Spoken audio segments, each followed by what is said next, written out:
Humans, to me, is our senses aren't very good at all comparatively. Like if you take our hearing, it's not very good compared to, like, say, a dog, or our smell to the same thing, or we don't have sonar, we don't have very good senses.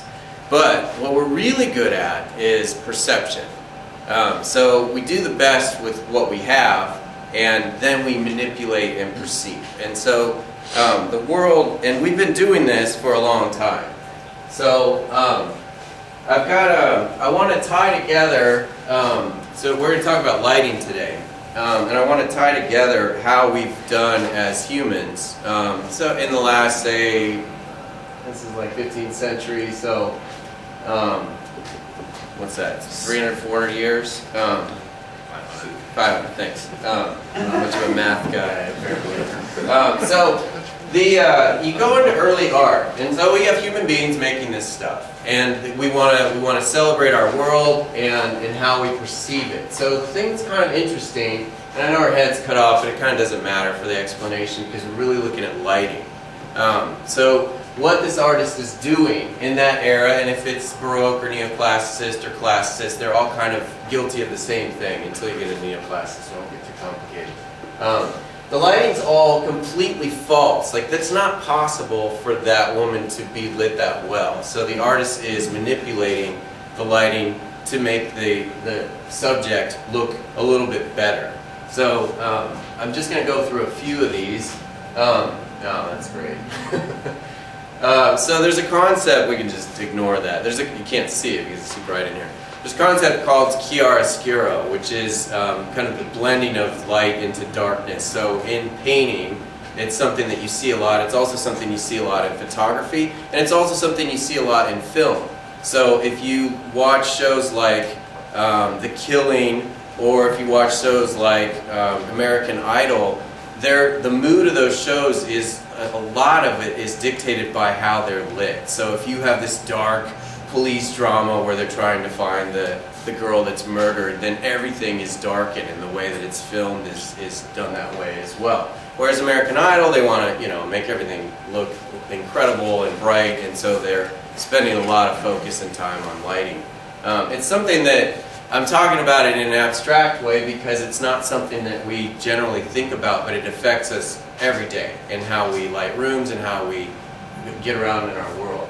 So this is another example of Neoclassicist chiaroscuro. So you've got now some depth, and the depth is really created by having shadows and other things that are highlighted. So the trunks of that tree, one side's lit, the other side's not, and it gives you depth. Even though it's two dimensions, you have that sense of depth. So as we progress in art, and now we're into like 16th, 17th century, the artists are going, the world doesn't look like we've been painting it when we have, the halos on Christ, or any of the kind of really two-dimensional renderings.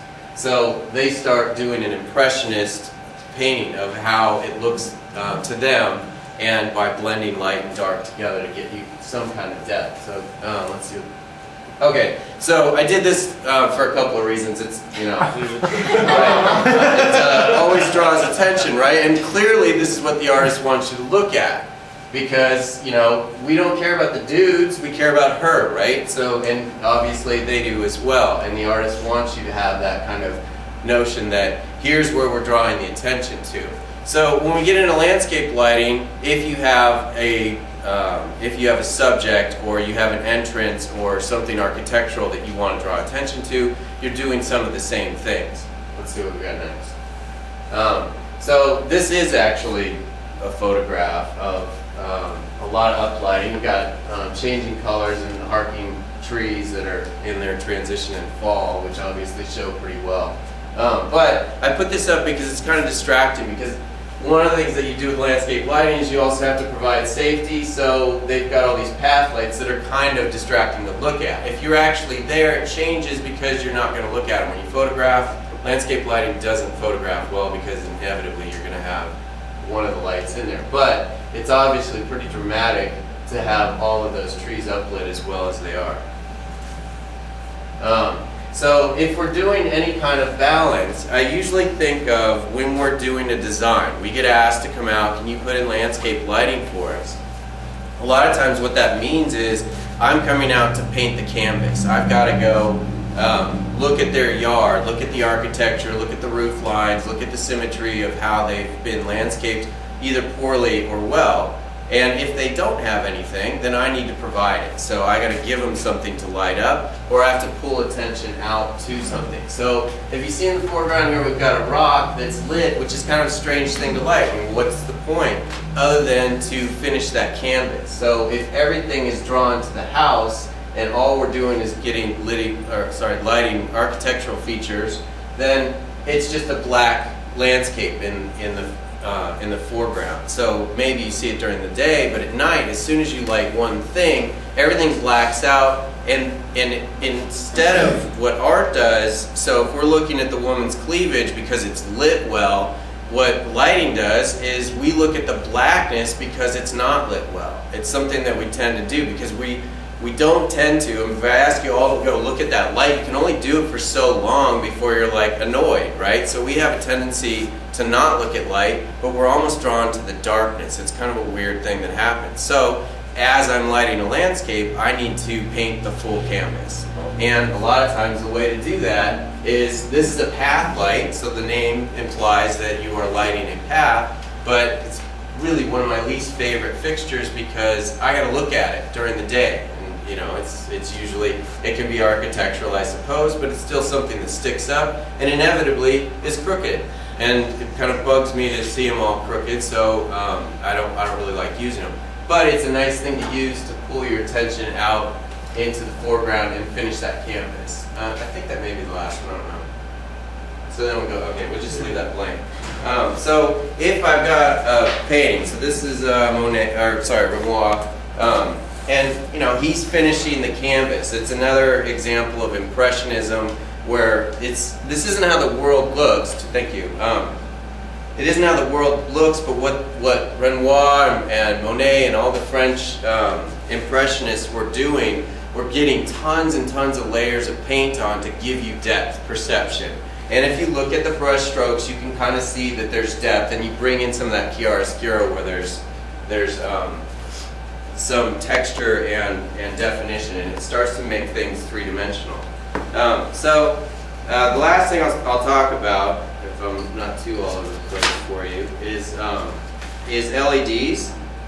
So right here we've got a path light, and what I want to talk about also is perception. If I want to light this up, fine, that works, but also I may want to light a path, and if I can also kind of get the stems of a plant, I'm bringing in different colors. So it's not just about lighting a path, but I also want to light a palette of, you know, how does this tie in at night. This is an incandescent, and just to give you an idea of how this has changed in LEDs and how they've gotten fairly similar,